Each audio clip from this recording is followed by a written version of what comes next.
저는 40대 중반의 평범한 남자입니다. 고등학교 시절부터 안 해본 아르바이트가 없을 정도로 집안이 가난했습니다.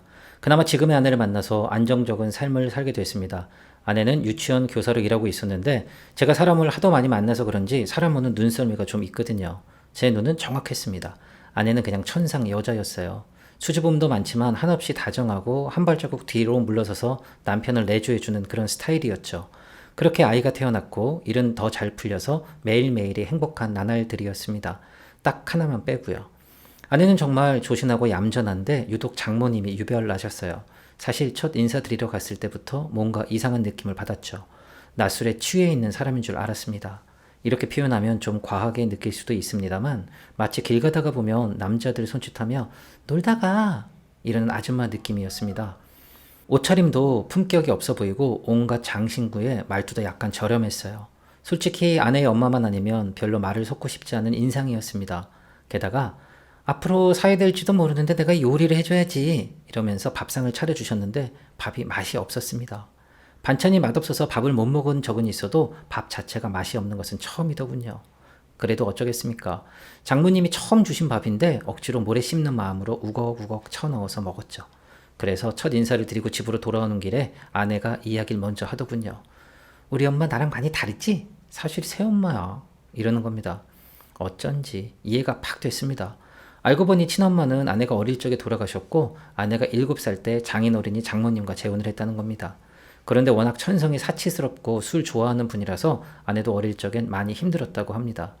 그나마 나이 들어서 저 정도라는 거고 아내 마음고생이 이만저만 아니었겠구나라는 생각에 더욱더 아내를 보호해주고 싶었고 그래서 결혼을 서둘렀습니다. 근데 또 장모님이 문제였어요. 제가 전세로 신혼을 시작하겠다고 말씀드렸더니 우리 딸 데려가서 고생시키려고? 아니 그렇게 후진 동네에서 집도 못 구하고 전세로 살 거면 나중에 애들 교육은 어떻게 하려고? 이런 딴지부터 시작해서 예물이 별로네. 장인과 장모에게 뭘 해줄 거냐는 둥 말이 좀 많았습니다. 어차피 무리해서 결혼하게 되면 그게 다 빚이 되고 같이 살면서 다 부담이 되니 검소하게 결혼하고 싶다고 하는데도 장모님의 요구는 좀 지나쳤어요. 게다가 상견례 자리에서 이런 이야기를 돌려서 했습니다. 사부인, 제가 사위가 능력 없다고 생각해서 드리는 말씀은 아니고요. 요즘 딸이 귀한 시대고 그래도 명색이 우리 딸도 교사인데 집이라도 좀 좋은 동네에 구해주시면 좋지 않을까요? 이렇게 슬쩍 비꼬니까 저희 아버지도 빈정이 상하셔서 상견례 이후에 너 꼭 저 집안이랑 결혼해야겠냐? 하며 불편하다는 말씀을 하실 정도였으니까요. 그래도 제가 잘 설득하고 달래서 결혼식까지는 진행됐는데 결혼 당일날 장모님이 예식 끝나고 하객들에게 인사하러 다니시다가 지인들이 주는 술을 덥석덥석 받아 드시더니 술에 취해서 횡설수설하고 넘어져서 팔이 골절되는 등 하여튼 뭔가 늘 사고를 치는 장모님이었습니다. 그날 장모님을 처음 본 제 친구들도 야, 너 장모님 때문에 고생 좀 하겠다 라고 말할 정도였으니까요. 그때만 해도 어차피 결혼하면 볼 일 자주 없어 이러면서 무시했지만 그게 말처럼 쉽게 되질 않았습니다. 하여튼 툭하면 불러서 박사방 자네 선반 만들고 목공 관련해서 일해봤다고 했지? 우리 집 싱크대 좀 고쳐주겠나? 박사방 내가 허리가 아파서 그러는데 쌀푸대 좀 옮겨주겠나?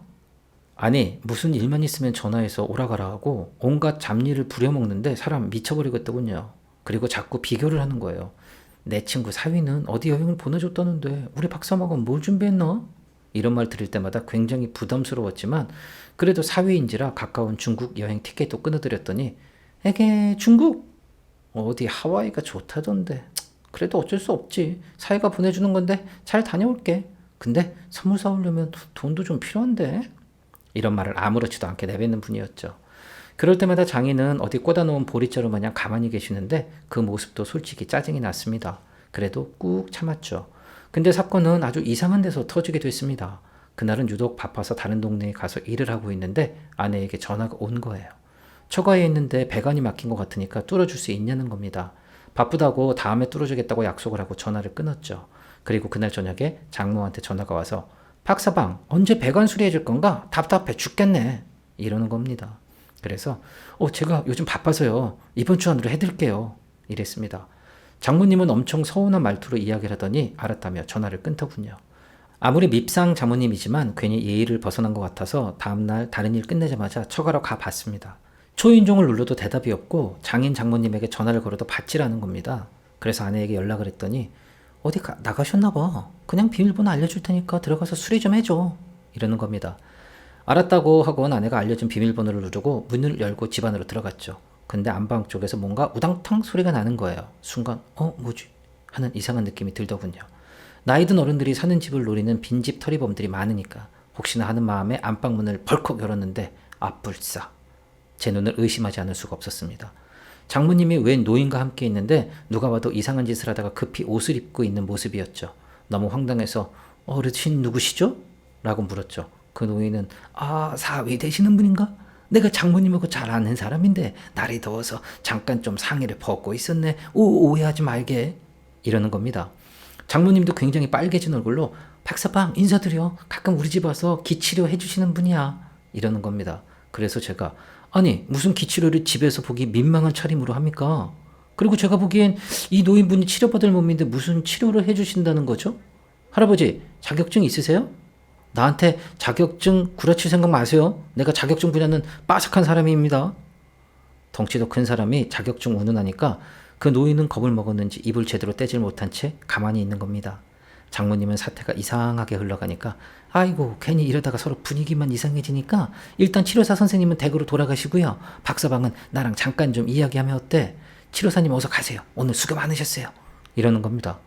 순간 치료사를 그냥 보내면 안 되겠다는 생각이 들어서 아직 제대로 옷을 덜 입은 두 사람의 모습을 핸드폰 카메라로 몇 장 찍었죠. 장모님은 노발대발하면서 그걸 왜 찍어? 자네 이런 사람인가? 초상권 몰라? 나 이거 신고할 거야. 이러면서 소리를 질러대더군요. 그래서 잘 됐네요. 경찰관 앞에서 가족끼리 이야기를 좀 나눠보죠. 이랬더니 다시 장모님은 꼬랑지를 푹 내리는 겁니다. 그랬더니 갑자기 장모님이 저를 붙잡고 박서방 이거 장인한테 비밀로 해주면 안 될까? 사실은 내가 등산 모임에 갔다가 머리에 총을 맞았는지 내 정신이 아니었나 봐. 내가 잠시 한눈을 팔았네. 박서방 내가 나쁜 년이야. 그러니까 용서해주게. 이거 한 번만 눈 감아주면 앞으로 박서방이 하라는 대로 다 할게. 응? 아주 무릎을 꿇고 용서를 구하는데 평상시와 너무 다른 모습인지라 제가 다 의아할 정도였습니다. 기치료사라는 노인네도 잘못했다면 싹싹 빌더군요. 근데 자세히 보니까 어디서 낯이 익은 양반이었습니다. 그래서 혹시 전번에 하수구 막혔다면서 저희 가게에 오셨던 사거리에 있는 고깃집 사장님 아니에요? 이랬더니 노인네가 고개를 푹 숙이더군요. 제가 말씀드렸지만 눈썰미 하나는 기가 막힙니다. 한 번 보면 웬만한 사람 얼굴은 다 기억하거든요.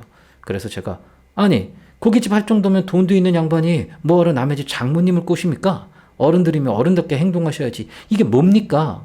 이랬더니 둘 다 아주 아무 말 못하더군요.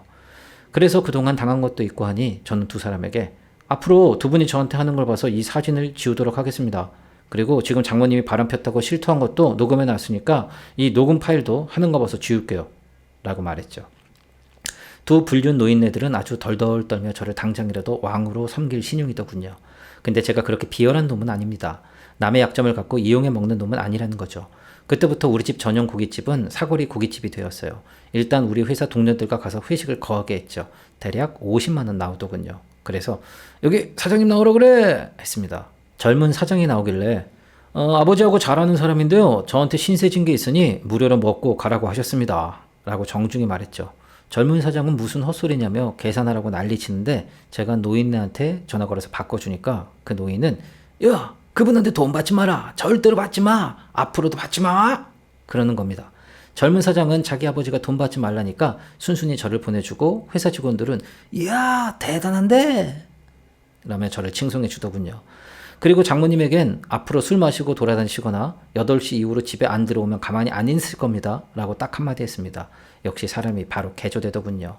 장모님은 술을 딱 끊고 장인어른 식사 챙겨드리고 저만 오면 마치 새색시가 된 듯 예의를 갖추기 시작했습니다. 그래서 속으로 그래 이 정도면 됐다. 이렇게 해서 장모님 술버릇도 고치고 가정에 충실하면 됐지 뭐 하면서 제 나름대로 기준에서 용서를 할 무렵이었습니다. 그렇게 한 석 달쯤 지났을 때 일입니다.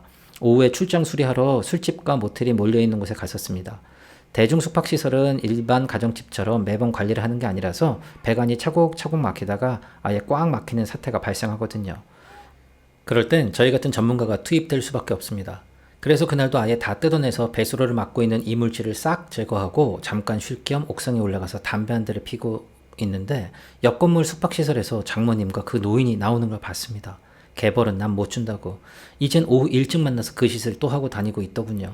제가 눈이 확 돌아버리는 줄 알았습니다. 얼른 쫓아갔죠. 둘이 아주 다정하게 팔짱을 끼고 룰루랄라 노래 부르며 걸어가더니 각자 택시를 타고 따로 가버리는 장면을 몰래 찍어놨습니다.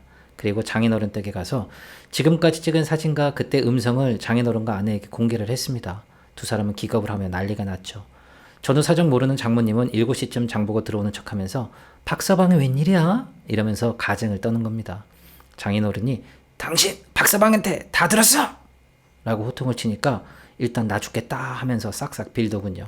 그리고는 그 이후로 다시 나 안 만났어. 나 새로운 사람 됐어. 이러면서 거짓말을 하길래 제가 오늘 찍은 영상 공개할까요? 하면서 고깃집 노인네랑 다정하게 팔짱 끼고 걸어가는 장모님 사진과 영상을 보여줬더니 그제서야 풀썩 주저앉는 겁니다. 게임 끝난 거죠. 장인은 박서방 가위 좀 가져오게. 내가 이 옆에 내 머리를 싹 밀어버릴 거야. 하며 노발대발하셨고 저는 장인어른 말리면서 법대로 하세요. 법대로. 라는 조언만 해드렸습니다. 그 이후로 정말로 두 분은 법대로 이혼을 하셨어요. 그리고 고깃집을 고소도 하셨고요. 증거가 너무 확실한지라 고깃집 노인은 소송 취하해달라고 아들과 함께 찾아왔더군요. 장인은 바람핀 주제에 어딜 찾아오냐고 짜증을 내셨고 이 소문은 역시 빠르게 동네에서 돌고 돌았습니다. 심지어 맘카페 같은 데선 저기 고깃집 사장님은 돼지고기 맛보는 게 아니라 다른 고기 맛보러 다닌다던데? 이런 은밀한 유행어까지 돌기도 했죠. 그렇게 장사 잘 되던 집이 망하는 건 순식간이더군요. 그리고 장모님은 위자료 낼 돈 없다며 버티고 있는 중이지만 장인어른은 그런 법의 맛을 보여주겠다며 준비하고 계십니다.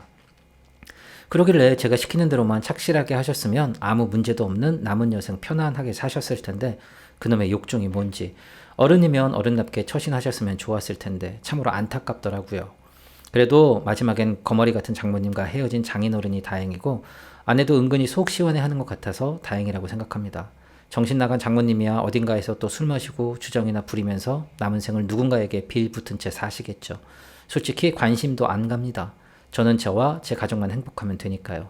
저의 이야기를 들어주셔서 감사합니다. 그리고 절대로 바람피지 마세요. 패가 망신합니다.